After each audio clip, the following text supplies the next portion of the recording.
पिछले लगभग 35-36 घंटे से बीबीसी के दफ्तर में छापेमारी चल रही है। बीबीसी इंडिया के दिल्ली और मुंबई के हेडक्वार्टर्स में छापेमारी चल रही है। क्या आपको लगता है कि भारत जैसे देश के लिए इतना आसान था ये? जब आप जेम्स राय के चेलों पे कार्रवाई करेंगे तो उन्हें मैग्सेसे अवार्ड दिला दिया जाता है, 2-2 कौड़ी के चिरकुटों को।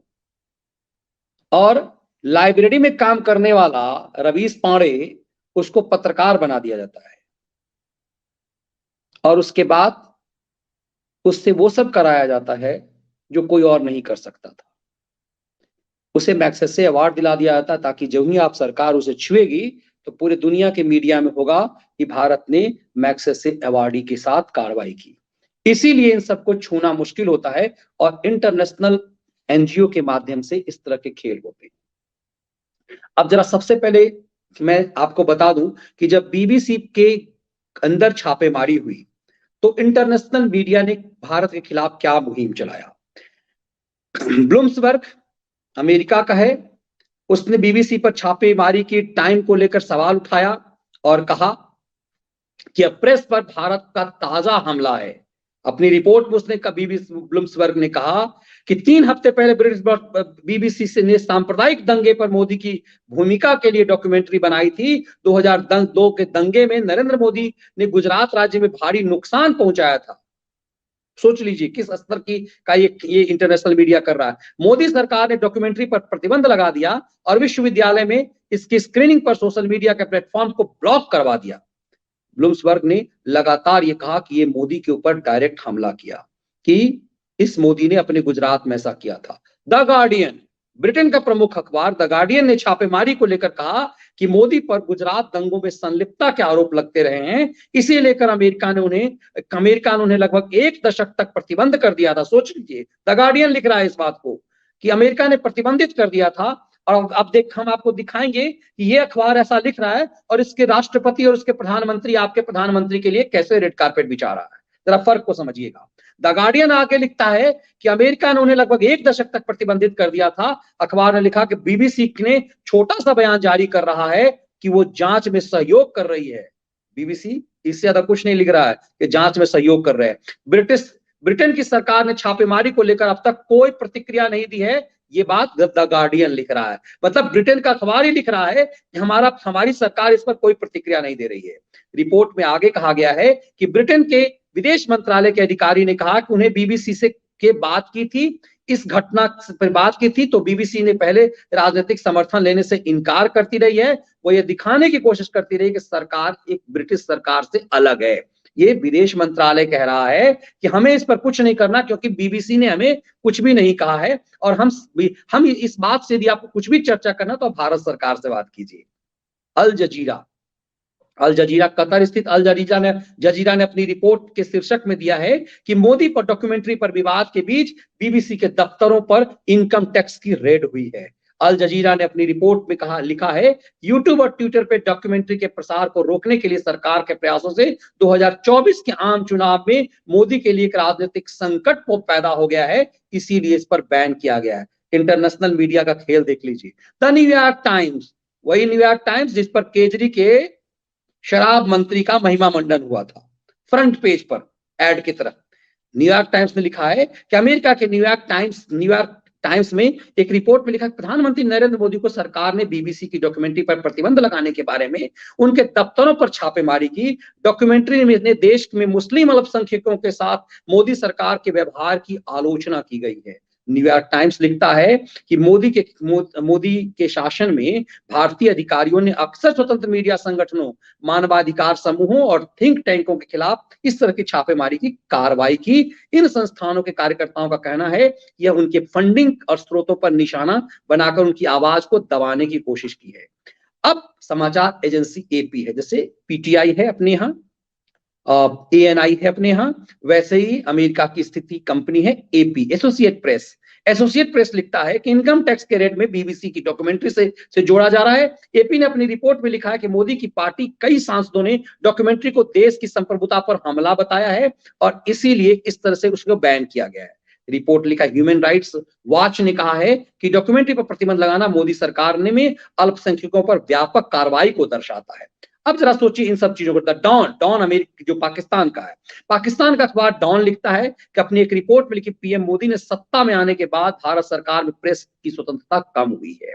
रिपोर्ट ने लिखा है कि मानवाधिकार कार्यकर्ताओं का कहना है कि दुनिया के सबसे बड़े लोकतंत्र में प्रेस की स्वतंत्रता को मोदी काल में नुकसान पहुंचाया गया है। पत्रकारों के साथ साथ देश के विपक्षी दलों ने भी बीबीसी दफ्तरों पर छापेमारी के बदले की कार्रवाई की है। अरब न्यूज लिखता है, अरब न्यूज ने अखबार पर न्यूज में छापेमारी को बीबीसी में डॉक्यूमेंट्री को जोड़ते हुए कहा है कि दफ्तरों में छापे डॉक्यूमेंट्री के बाद की जा रही है। अब आप एक एक, मैं मीडिया वॉचडॉग के मानवाधिकार संस्था, इन तमाम चीजों ने, संस्थानों ने जम करके भारत सरकार का विरोध किया है। अब इनकी भाषा क्या है? इनकी भाषा वही है जो भारत में कांग्रेस की भाषा है। इनकी भाषा वही है जो भारत में जिहादी और खैराती मीडिया की भाषा है। अब जरा सा हम आपको कांग्रेस के मुख्य प्रवक्ता जो सुरजेवाला के जगह पे प्रवक्ता बने, उनका मैं आपको बाइट सुना देता हूं कि वो क्या कह रहे हैं, तब आप समझेंगे कि उनके बयान में और इस तरह के अखबारों के बयान में कितना कुछ फर्क है।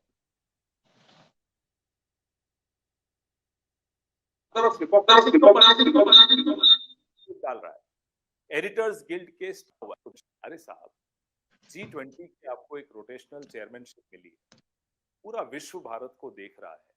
उस वक्त आप ढिंडोरा पीटते हो कि मदर ऑफ डेमोक्रेसी है इंडिया। बिल्कुल है, मदर ऑफ डेमोक्रेसी हमारा देश, लेकिन हमारे देश का प्रधानमंत्री फादर ऑफ हिपोक्रेसी क्यों बना हुआ है? क्यों बीबीसी पर रेड डाल रहा है?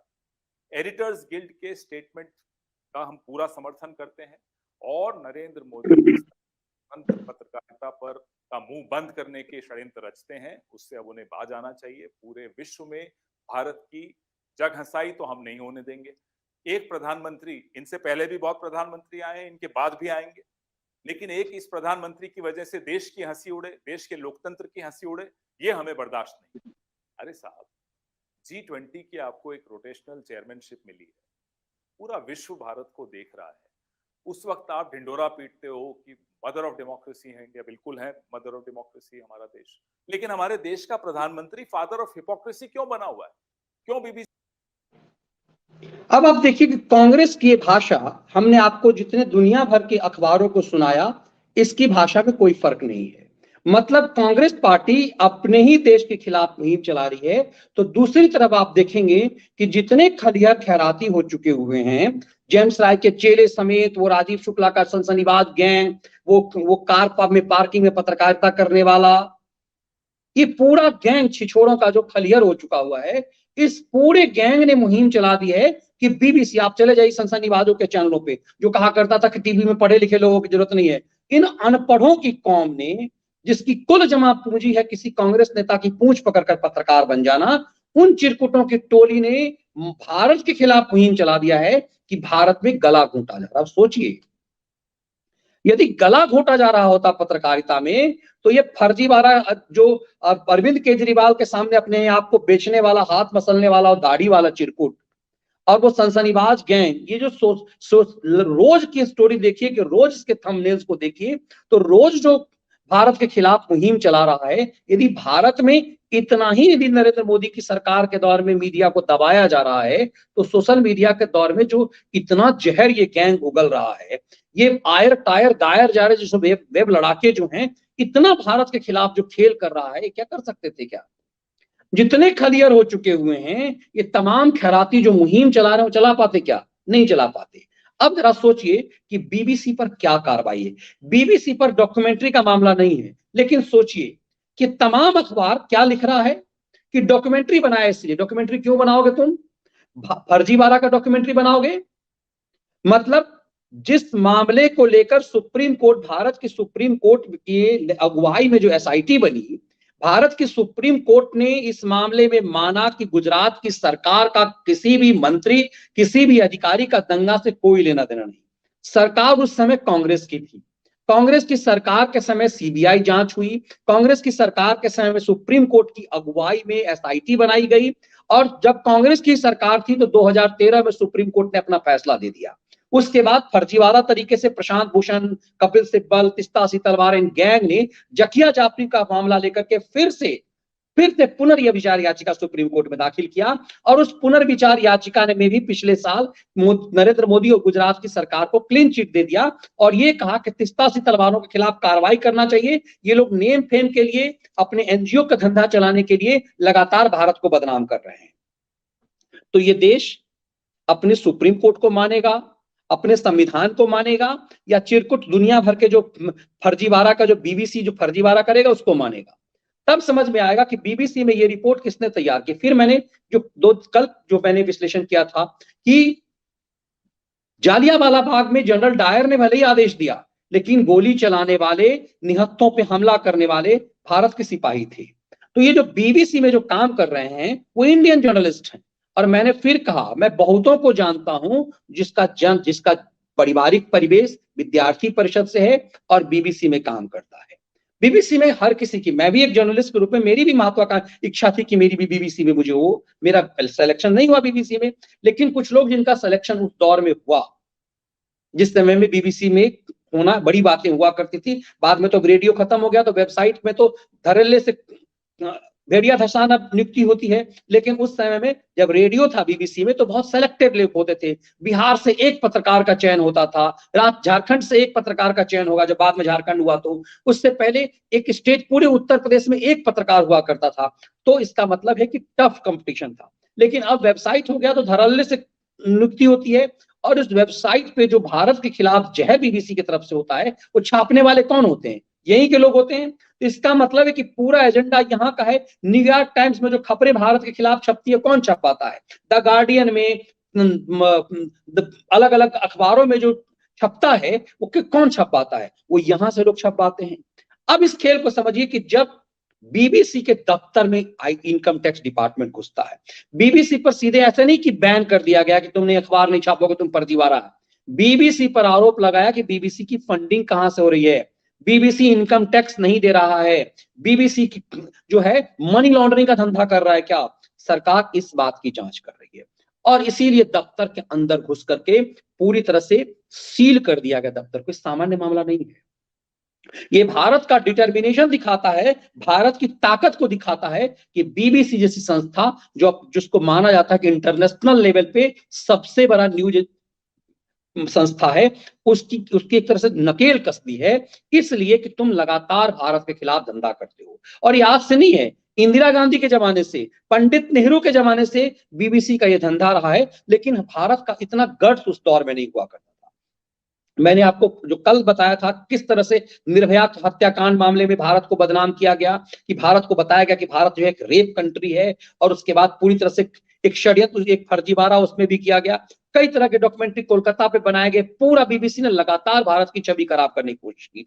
इसके लिए कहां से फंडिंग होती है सरकार ने बस यही जान लिया है। अब सोचिए कि जब पूरा इंटरनेशनल मीडिया मोदी के खिलाफ है, जब पूरा भारत का खैराती मीडिया, जो भारत का चीनी एजेंट मीडिया है, भारत में जो चीनी एजेंट मीडिया है, जो वेबसाइट जो चीनी एजेंट है, जो दलाली के धंधे पे चल रहा है, ये खलियर खैराती जो हाल बड़े बड़े संपादक थे, जो खलियर भिखारी की तब आज के डेट में भीख मांग रहा है, मेरे पेट पे लात मार दिया जी, मेरे सर पे लात मार दिया जी, जिसका मानसिक संतुलन बिगड़ गया है, ये सब के सब भारत के खिलाफ मुहिम चला रहे हैं। और यदि मोदी सरकार को कार्रवाई करना होता तो 2 मिनट में सनसनीबाजों को गिरफ्तार करके जेल में डाल दिया जाए। राजीव शुक्ला जैसे सांसद, कांग्रेस नेता की पूंछ पकड़ करके संपादक बने हुए ऐसे ऐसे लोगों के लिए कितना समय लगेगा? यदि सरकार चाह ले, कोई सरकार, यदि सरकार ने चाह लिया तो बीबीसी जैसी एजेंसी को नकेल कस दिया, तो सनसनीबाजों को, ये धान गेहूं एक्सपर्ट को, ऐसे ऐसे पत्रकारों को नकेल कसने में कितना समय लगेगा? लेकिन खुलेआम फर्जीवाड़ा करके, मैं कहता हूं कि परसेप्शन करना चाहिए, ठीक है, आपका विचार यदि सरकार के खिलाफ है आप खूब चलाइए, लेकिन फर्जीवाड़ा जिस तरह से जेम्स राय के चेलों ने किया, देश के गृह मंत्री के खिलाफ जज लोया वाला कांड किया, अनुराग मिश्रा बना दिया, शाहरुख जैसे आतंकी को अनुराग मिश्रा बना दिया, जेम्स राय का चेला रवीश कुमार ने, इन सब पे कोई कार्रवाई हुई? जिस दिन चाहते सरकार इनको पकड़ करके जेल में डाल दी। जब बीबीसी पर ये नकेल कसा जा सकता था, इनका क्या है? दरअसल इन सबको छुट्टा छोड़ा गया है नग्न होने के लिए। अब सोचिए कि जब ये सब चीजें हो रही है, जब बीबीसी पर नकेल कसा जा रहा है तो ब्रिटिश प्राइम मिनिस्टर कह रहे हैं कि मुझे इससे कोई मतलब नहीं है। अमेरिकी विदेश मंत्रालय ने कहा कि ये भारत सरकार का मामला है, भारत सरकार इस पे जो काम करनी होगी, लेकिन एजेंसियां खेल कर रही है। उस सबसे अलग होकर के जब ये कार्रवाई चल रही थी तो आज कुछ खबरें सामने आई हैं। आज जो खबरें सामने आई हैं वो आप सबको जरूर देखना चाहिए कि कैसे जब भारत में बीबीसी पर कार्रवाई हो रही थी तो अमेरिका और फ्रांस जैसे देशों ने भारत के लिए क्या कुछ कहा है, इसको हम सबको समझने की जरूरत है कि ऐसे कंडीशन में फ्रांस के राष्ट्रपति और अमेरिकी राष्ट्रपति, इन लोगों को मैं आपको जरा ये दिखाता हूं, खबर पे ले चलूं जरा सा कि क्या कुछ हुआ है।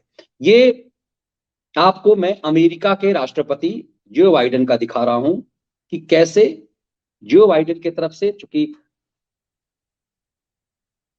अमेरिकी राष्ट्रपति जो बाइडेन, आप ऐसे समझिए इसको, ये एयर इंडिया बोइंग के डील के बाद पीएम मोदी ने अमेरिकी राष्ट्रपति के साथ जो बातचीत हुई है उसमें अमेरिकी राष्ट्रपति ने, ऐसे समझिए, अमेरिकी राष्ट्रपति ने थैंक्स कहा है कि इस मंदी के दौर में भारत हमारी मदद कर रहा है और हम भारत के शुक्रगुजार हैं। एयर इंडिया बोइंग समझौता में। दूसरी तरफ आप जरा ब्रिटिश प्राइम मिनिस्टर को देखिए, फ्रांस के प्राइम मिनिस्टर को देखिए, राष्ट्रपति एमानुएल मैक्रो ने कहा है कि हम टिकाऊ और स्थिर भविष्य की कामना करते हैं। पीएम मोदी को हम धन्यवाद देते, कि ट्वीट करके दिया, thank you Narendra Modi, our people share this common desire for prosperous, sustainable and stable future, let's us continue to cooperate and take action. ये कौन कह रहा है? ये कह रहे हैं अमेरिकी, फ्रांस के राष्ट्रपति कह रहे हैं कि आपका धन्यवाद कि आपने हमारे देश को इस दौर में बचाया है। ये नरेंद्र मोदी को फ्रांस के राष्ट्रपति कह रहे हैं। और ये अमेरिका के राष्ट्रपति और फ्रांस के राष्ट्रपति दोनों ने भारत को थैंक्स उस दौर में किया है जिस दौर में, मतलब पूरी दुनिया में बर्बादी हो रही है, पूरी दुनिया में मंदी है। ऐसे कंडीशन में भारत एक बड़ा बाजार इन सब के लिए आया है और इन सबको लगता है कि बड़े स्तर पे इस देश भारत जो है उनके लिए एक बड़ा बाजार है। और अमेरिकी राष्ट्रपति ने कहा है कि बड़े पैमाने पर अमेरिका में जो बेरोजगारी छाई है, आप जाकर के अलग अलग साइटों पे जाके पढ़िए, इसे गूगल कीजिए और सीधे लिखिए कि अमेरिकी राष्ट्रपति थैंक्स टू नरेंद्र मोदी। और फिर इनके लिए दूसरी तरफ आप फ्रांस के राष्ट्रपति को, आपको गूगल पे पूरी खबर मिल जाएगी कि पिछले 2 दिनों में जो ही बीबीसी पर की ठुकाई हुई है, अमेरिका, इंग्लैंड और फ्रांस जैसे देश ने नरेंद्र मोदी के लिए रेड कारपेट कैसे बिछाया है। दरअसल जिस तरह से पिछले दिनों भारत के विदेश मंत्री ने कहा कि भारत, इंडिया फर्स्ट हमारे लिए महत्वपूर्ण है और हम देश हित में सिर्फ काम कर रहे हैं। ऐसे कंडीशन में आप कल्पना कीजिए कि बीबीसी की ठुकाई कर दे भारत सरकार और दुनिया भर के देश चुप्पी लगा दे। जो बीबीसी ब्रिटेन की है उसका विदेश मंत्रालय कह रहा है कि हमारा इससे कोई लेना देना नहीं है। भारत सरकार से पूछिए, भारत सरकार की प्रतिक्रिया लीजिए। ये सालों बाद दिख रहा है कि भारत दुनिया के सामने अपने आप को ऐसे पेश कर रहा है कि हमारी संप्रभुता महत्वपूर्ण है। ऐसे कंडीशन में कांग्रेस पार्टी कह रही है, वो कांग्रेस पार्टी जिसने सबसे ज्यादा मीडिया का गला दबाया, वो कांग्रेस पार्टी कह रही है कि पहले देशी मीडिया, अब विदेशी मीडिया पर कार्रवाई कर रही है हमारी सरकार। क्यों नहीं कार्रवाई करे? ये पता किया जाना जरूरी है किसके फंडिंग से काम चल रहा है। और सरकार को भी ये जानने की जरूरत है कि इस देश में जितनी भी मीडिया है, जितने भी संस्थान हैं, मीडिया संस्थान खास करके, किस तरह के पैसे से चलाए जा रहे हैं। जिस संस्थान में मैंने लंबे समय तक काम किया वो पर्ल्स की कंपनी थी। वो दुनिया में, भारत में सबसे बड़ी लैंड बैंकिंग की कंपनी थी, PACL। और क्यों वो बंद हो गया? सहारा के साथ क्या खेला हो गया, जिसके पास अरबों का साम्राज्य था।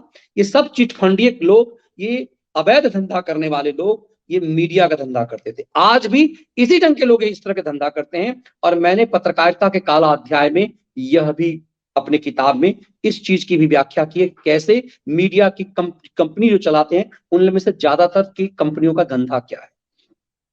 तब आपको ये पूरी चीजें समझ में आ जाएगी कि मोदी कहां ठुकाई कर रहे हैं। कई बार जब लोग कहते हैं कि हमने 303 सीट दिया, सरकार कर क्या रही है, सरकार यूं ही एक्शन नहीं लेती, पहले उसके पूरे गर्भनाल को तलाशती है कि इसका इसका स्रोत कहां से है, ये खेल का। तो बीबीसी पर यूं ही छापेमारी नहीं हुई होगी। बीबीसी पर छापेमारी से पहले सरकार की एजेंसी ने, क्योंकि दुनिया भर में बदनामी हो जाएगी, बीबीसी पर छापेमारी का मतलब है कि सरकार को पता चल चुका है कि बीबीसी मनी लॉन्ड्रिंग का धंधा क्या करता था, बीबीसी भारत के खिलाफ एजेंडा क्या चला रहा है, कहां से फंडिंग हो रही है और क्यों बीबीसी भारत की बर्बादी का खेल खेलना चाहता है। किसके माध्यम से? बीबीसी में काम करने वाले मंगल ग्रह से लोग नहीं हैं, सब भारत के लोग हैं। और उसमें जैसा मैंने कहा कि मैं कई लोगों को जानता हूं जो विद्यार्थी परिषद से जुड़े हुए हैं, बड़े बड़े अधिकारी बड़े पद पे हैं, जो संघ बैकग्राउंड के, जिनके बाप दादा संघ आरएसएस से रहे हैं। लेकिन जो कहा ना जेम्स राय के चेले ने कि पेट का मामला, नौकरी, इसीलिए किसी पत्रकार को जब आप टीवी चैनल पर उसका महिमा मंडन करने लगते हैं ना, बड़े बड़े चैनलों पे जिन पत्रकारों का आप महिमा मंडन करने लगते हैं या फिर उन्हें गाली देते हैं, वो सब एजेंट हैं, अपने अपने चैनल के नौकर हैं, अपने चैनल के हिसाब से काम कर रहे हैं। बस ये उनकी मजबूरी कह लीजिए, जो कुछ भी कह लीजिए। तो ऐसा नहीं है कि जो बीबीसी में काम कर रहा है वो एंटी नेशनल है, वो नौकरी वहां कर रहा है, इसीलिए पेट पालने के लिए कह लीजिए, जो कुछ उसकी लाचारी है। इसीलिए जरूरी है एक ऐसे ऐसे संस्था का बंद होना, ऐसे ऐसे संस्था को लात मार करके इस देश से बाहर फेंक देना। अब इस सरकार की जिम्मेदारी, हम उम्मीद करते हैं कि बीबीसी पर क्या एक्शन ले रही है सरकार, क्या कुछ मिला, ये सामने आएगा। लगातार 2 दिनों से छापेमारी सामान्य मामला नहीं है।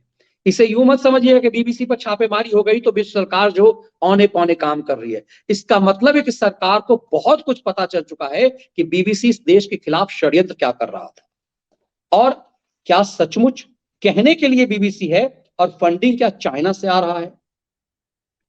तब समझ में आएगा कि क्यों चाइना के मामले पर सबकी चुप्पी है।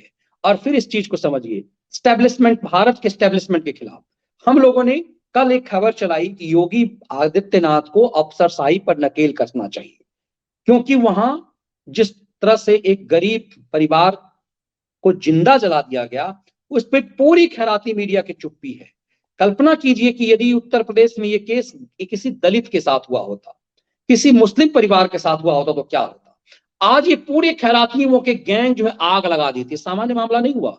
मां बेटी जल करके खाक हो गई उत्तर प्रदेश में, कानपुर देहात में। और लेकिन ये जितने जेम्स राय के चेले हैं, ये सनसनीबाजों का गैंग है, उसके यूट्यूब चैनल पे आप चले जाइए, कहीं कुछ नहीं मिलेगा। तो क्या ये योगी से प्यार करने लगे हैं? योगी से प्यार करने लगे इसलिए योगी के खिलाफ खबर नहीं चलाई? आप चौंक जाएंगे कि आप देखेंगे कि जितने एजेंट, ये चीनी एजेंट पत्रकार हैं, इन सबके किसी भी यूट्यूब चैनल पर और किसी भी नेशनल चैनल पर यह गंभीर मुद्दा नहीं बना हुआ है, क्योंकि जो मरा है वो दलित नहीं है। इस दलित मुद्दे से वो भारत को बदनाम कर पाते हैं, ये मुस्लिम मुद्दे से देश में, भारत, दुनिया में भारत को बदनाम कर पाते हैं। क्योंकि मरने वाला गरीब ब्राह्मण था, इसीलिए इनके लिए मुद्दा नहीं बनाई, क्योंकि इससे वो भारत के खिलाफ षड्यंत्र नहीं कर पाएंगे। उन्हें योग, तब आप समझिए उन्हें मोदी और योगी से दुश्मनी नहीं है। इन खैरातियों को ना मोदी से दुश्मनी है ना योगी से दुश्मनी है। इन्हें भारत के खिलाफ फंडिंग के, भारत के खिलाफ एक गृह युद्ध के लिए फंडिंग की जाती है। इसीलिए योगी के खिलाफ वो स्टोरी ना साफ छुछुंदरबाजों ने किया, ना किसी भी कांग्रेस, किसी भी खैराती मीडिया ने नहीं किया, किसी ने नहीं किया। तब साफ हो गया कि ये योगी के दुश्मन नहीं है, ये मोदी के दुश्मन नहीं है, ये भारत के दुश्मन है। यदि ये भारत के दुश्मन नहीं होते तो ये कल योगी के दुश्मन यदि होते तो ये कल खबर चलाते। लेकिन ये योगी के दुश्मन नहीं है, ये मोदी के दुश्मन नहीं है, ये भारत के दुश्मन है। इन्हें फंडिंग, चूंकि यदि वो मरने वाले यदि दलित होती, यदि मुस्लिम होते वो फैमिली, तो कल इस देश में आग लगा दिया जाता।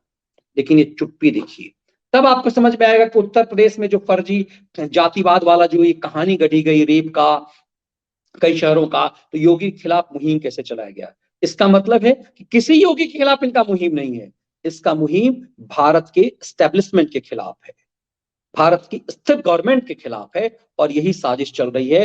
तब हमने इसीलिए आपको दिखा कि भारत की बढ़ती ताकत से घबराए हुए हैं। अब G20 का मेजबानी भारत कर रहा है। अमेरिकी राष्ट्रपति जो बौखलाया हुआ था कि भारत ने रसिया से पेट्रोल कैसे खरीद लिया, इसके लिए पूरा यूरोप भारत से बौखलाया हुआ था।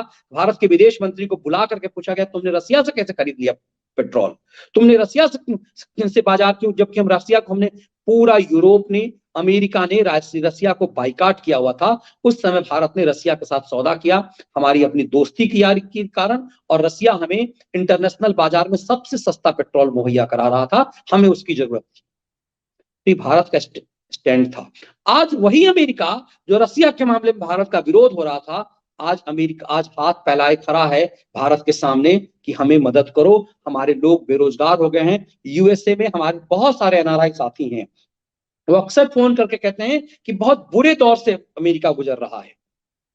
इस मंच से जुड़ने से मेरा अनुभव ये हुआ है कि बड़े पैमाने पर एनआरआई साथी जो हैं, उनके वॉइस मैसेज आते हैं, उनके व्हाट्सएप कॉल आते हैं। कल तो एक अमेरिका से एक ऐसी महिला ने फोन किया जो मतलब बहुत पहले चली गई हैं, और उनकी पीड़ा कई तरह की चीजें थी। उन्होंने शुरू में मुझे भाई कहा, फिर मैंने जब अपनी उम्र उन्होंने 75 साल बताया, तब उन्होंने मुझे अपना बेटा बनाया, और उसके बाद एक तरह से भावुकता में रोने लगी। वो भावुकता में रोने लगी, अपना पूरी कहानी उन्होंने बताया फिर से कि कैसे उनका नाम क्या था, यहाँ क्या हो गई हैं, अब उनके हस्बैंड नहीं है, कई सालों से उन्हें भारत आने की इच्छा है। और फिर वो अपनी बताते हैं कि किस तरह से दुनिया में भारत एकदम से अलग कंट्री है, और क्यों आज एनआरआई, जितनी भी एनआरआई है, उनका गर्व जो है से सीना क्यों फूलता है। बड़े पैमाने पे हमारे एनआरआई साथी अमेरिका में, ब्रिटेन में, ऑस्ट्रेलिया में, इन देशों में जो बसे हुए हैं, वो फोन करके एहसास दिलाते हैं कि भारत की एक चीज हमें, जब से हम विदेश गए हुए हैं तब से पिछले कुछ सालों में हमें गर्व की अनुभूति होती है कि हम इंडियन हैं। ये फर्क हुआ है, और यही फर्क है कि आप देखिए कि अमेरिका राष्ट्रपति, फ्रांस का राष्ट्रपति आपके देश के प्रधानमंत्री के लिए क्या कह रहा है, भारत के लिए क्या कह रहा है। इसलिए क्योंकि जब आप अपना सम्मान बढ़ाते हैं, आप जब अपना कद बढ़ाते हैं, तो फिर दुनिया आपको पलक पांवरे बिछाती है। और इसीलिए हमने कहा कि भारत की बढ़ती ताकत है, और जो चीनी एजेंट हैं, जो पत्रकारिता के नाम पर, यूनिवर्सिटी में प्रोफेसर के नाम पर, ये जो दुनिया भर के अखबारों में जो लेख लिखता है, ये कभी ना नहाने वाला, ये एक आंदोलन जीवी जैसा गैंग, ये दुनिया के दूसरे अखबारों में सब लेख लिखते हैं, ट्विटर पर एक ट्वीट के लिए इन सबको फंडिंग होती है। इस खेल को समझना जरूरी है। लेकिन गर्व ये कीजिए कि बीबीसी की ठुकाई जब हुई, दुनिया भर का अखबार भले ही बौखला रहा है, लेकिन उनकी सरकारें भारत के साथ खड़ी हुई है, क्योंकि आप मजबूत कंडीशन में हैं। और यही वक्त है कि भारत के खिलाफ साजिश करने वाले हर खिलाड़ियों को के फन को कुचल दिया जाए। बीबीसी के फन को कुचला जा रहा है, और कांग्रेस बौखला रही है, भारत की खैराती मीडिया बौखला रही है, लेकिन बीबीसी जिस देश का है, वो ब्रिटेन का प्राइम मिनिस्टर, इसका मतलब साफ है कि सुनक की सहमति से हुआ है। बिना ऋषि सुनक की सहमति से ब्रिटिश बीबीसी को की नकेल नहीं कसी गई होगी। सरकार इस तरह के फैसले लेने से पहले पूरी तरह से तैयारी करती है, ये खेल कैसा खेला गया।